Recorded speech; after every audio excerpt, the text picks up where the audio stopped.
The last weekend I was at my friend's place for a sleepover, and it's safe to say that there were a few movies that was rammed down my throat. One being a horror movie, and the other one being this movie, the Spanish movie named The Platform, or El Hoyo, if I'm pronouncing it correctly. And it wasn't exactly a horror movie, although if you go and Google it up, it shows that the genre is science fiction and horror film. But for me, it wasn't exactly a horror movie, but rather it was a movie that was so vivid, and that it was just so vivid that you can't really, encapsulate it inside one particular genre. I mean, it's not like there was a lot happening in the screen, but it it just says a lot about humanity in general. The movie.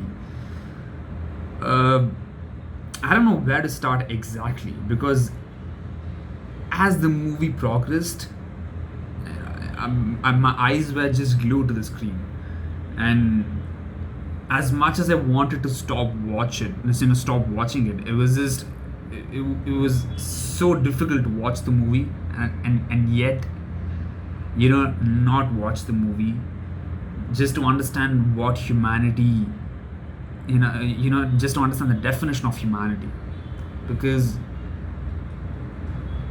it talks about altruism, it talks about philanthropy, it talks about cannibalism, it talks about what would a human being do when he or she is not provided with the resources to end his or her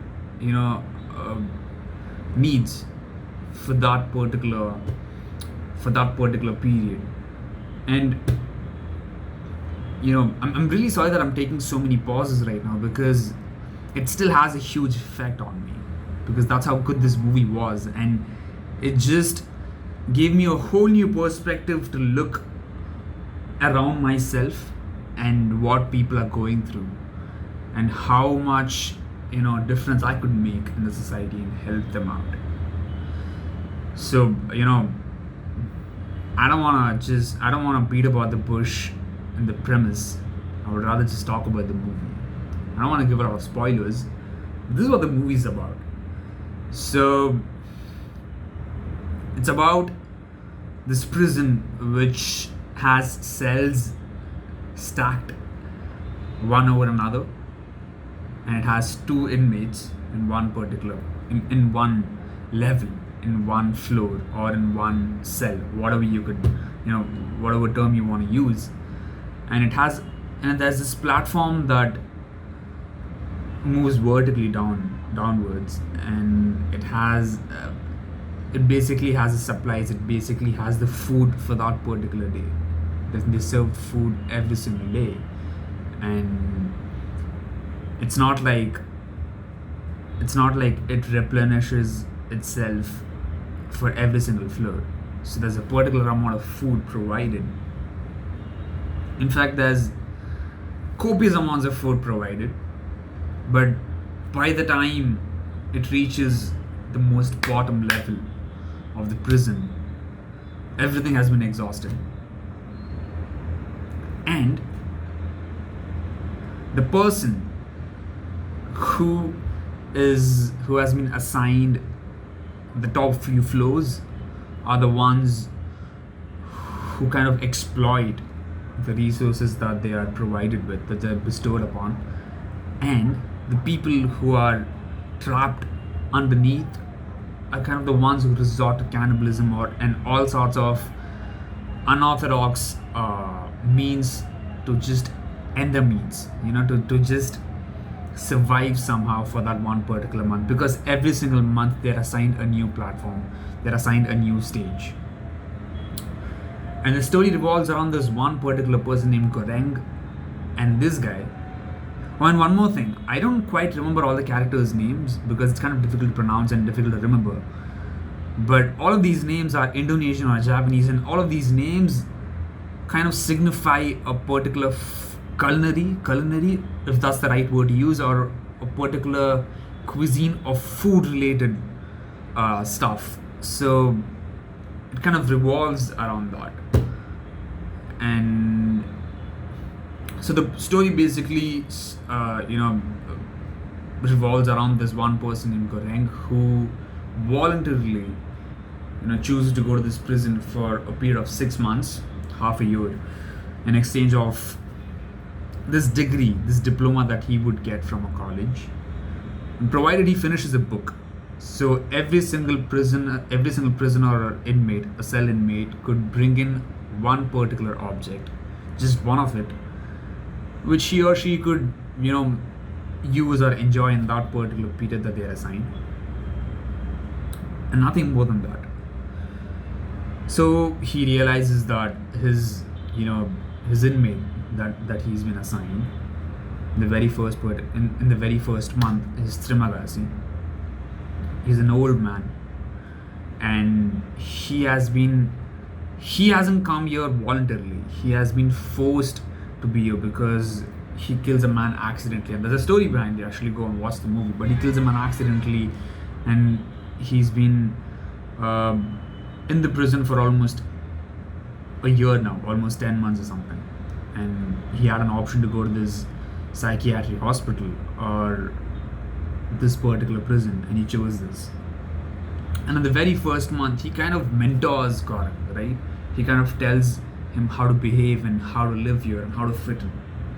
And every time Goreng is put through a situation where he's taken aback or gobsmacked, he's the guy who kind of lets him know that this is how everything functions over here in this prison. And what I liked about Trimagasi's character, I don't know the actor's name exactly, but what I liked about Trimagasi's character is that he's so nonchalant, like he's so indifferent to everything, and yet aware of what's happening around him. And I knew that there's something fishy about this guy from the very beginning, but it was not until they actually moved. The very first month, Goreng has been assigned level 45, I guess, and he repeatedly mentions, his inmate Trimagasi repeatedly mentions that he's lucky enough to be assigned this particular level. And from then on, I kind of realized that there's something fishy about this guy, because there has to be a significance to this particular level or this particular sentence. That's exactly why he's repeating it so many times. In the next month, when they're assigned, I think level 145, is when I realized the real side of Trimagasi, because he does mention that he ends up eating human flesh with his previous inmate who has been released because he's done his time. So as they end up in the second level, which is level 145, the second month, Goreng, the protagonist, has been tied up already, and Trimagasi says that the moment I start feeling hungry, I would, take a morsel of flesh from your body, and he would leave out all the sensitive areas like the genitals of him and end up eating him up one by one till the month ends, and probably might even kill him in the process. But he would try to keep it as less painful as it's possible. And Goreng says that just remember that I do not condone this action of yours, and I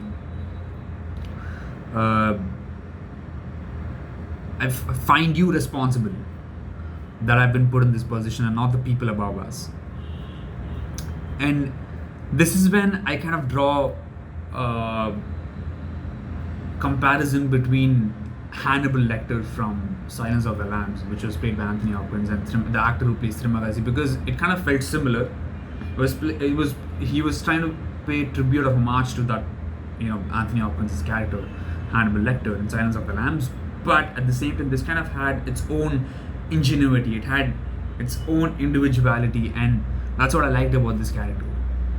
And obviously, when you watch the movie, you realize that he's been killed by another girl who's in this quest for a daughter, and moves downwards every single month, in quest of a daughter, and ends up killing him because Garang sympathizes towards her, and you end up realizing that he somehow ends up at a top level the next month with someone else. And this time he's been assigned an inmate who's a woman and who has brought a dog, and he realizes that this woman is part of the administration that runs this whole prison, this whole madness. And it is this woman who tells him that this whole prison is kind of functions on this concept of spontaneous solidarity, and she also sympathizes towards people who kind of live underneath them, and she tries to ration food for everybody, and she keeps on repeating incessantly to everyone that I'm going to ration food for you, just eat that much and not anything more than that. And she tries to do it, and she tries to be this messiah, but she ends up realizing that Garang is this person who's trying to go and help everyone, and he's the real messiah. And she ends up killing herself at the end because her dog dies and all of that crap happens in the movie. I really don't want to talk about the plot any longer, but the point being that he ends up befriending this new inmate named Bharat, and they end up traveling downwards. They team up and they ration food, and they try to help people and save food for everyone. And at the end, when they reach the level 333, they find a girl who has been hiding underneath a bed, and she ends up being the daughter of this woman who's been in this quest of a daughter every single month. Now this woman is dead, and he ends up finding his daughter. Now they kind of save this panna cotta, this food, this delicacy, just to send it to the higher ups, to send them a message saying that we've been rationing food, and we're kind of turning into this civilized society. But at the end, when they find this girl, they end up giving that girl the panna cotta, and she ends up eating it. And Garang, who survives level 33, ends up sending the girl upwards, and the movie ends. And before the movie ends, he actually has these hallucinations every now and then, and in this hallucination, Trimagasi comes and tells him that your journey is over, you should get off the platform, and you're not the messenger any longer, and it's his girl. And he ends up sending this girl upwards to the people who are running the administration, just to show that she has survived every single level. Now when I saw this movie, I didn't quite find this whole ending satisfactory. Neither did my friends. And when I googled it up, it's a shame that I googled it up, but I had to, right? Because it's a very complicated movie, and I'm pretty sure even you guys are not getting what this movie is about. So you guys should go and watch it on Netflix for sure, provided if you have the appetite for it, and if you can actually take content which is gross, which is scary, and at the same time which is, it's not a thriller exactly, but something that kind of sticks with you for the rest of the week. And it's gonna be heavy on your heart and mind. So definitely go and watch it if you love movies. But if you do not want to consume any heavy content, which is something that I wouldn't have done a few months back because I was not in the right place, then it's totally fine. You should probably save it for later. It's on Netflix, so go and watch it. And so the point being that he gets off the platform and he sends her above, and the movie ends. And when I found out the interpretation on Google, I realized that the director actually had shot another scene. I don't remember the director's name. I'm really sorry. These are Spanish names, and I really cannot quite get the pronunciation. But this guy had actually shot another ending or climax for this movie, and you just realized that it was culminating to something that was not letting people think. So he actually took it out, and he wanted people to have their own interpretation towards the movie. And that's what I loved about this, because you can have multiple interpretations towards the movie and towards what this symbolizes, and what allegories can be pulled out, and what exactly this movie is about, and what has it culminated to, what conclusion can be drawn. Anything can be drawn, and it's your turf, and you can do whatever you want with the movie at the end of the day. And that's what I loved about this director. Now, in terms of performances, everything was impeccable. There was nothing that I could find. I mean, there was no faults note that I could find in this movie. It was a very difficult movie to watch, for sure, but it was worth it, and I would definitely give it a solid 9.5 out of 10. It's probably the highest rating I'm ever giving to any movie, and it has a Rotten Tomatoes of 80% and 7.2 or 7.8 in IMDb, and I think it's worthy enough of it. The fact that IMDb actually stuck to just 7 or something is kind of astonishing, because IMDb loves such dark content. So I expected a bit more from IMDb, maybe 9 or something, 9 point something. But it doesn't really matter, because the ratings do not really define how good the movie has been, or how good the movie has proved to be.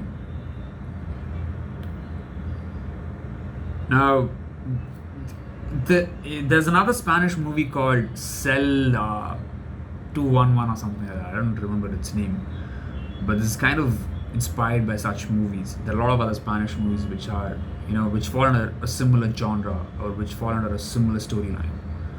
So I'm thinking of watching those movies. Maybe not now, maybe sometime later. But I have to say, this is probably one of the best movies I've watched recently, and this is definitely not an overstatement that I'm making. It's probably an understatement that I'm making, and I'm telling you guys, you should go and watch it. It's mind-boggling the way they've shot this, and yeah, and every single shot was symmetrical. There was no fancy way of showing anything. There were a few close-ups when there were scenes which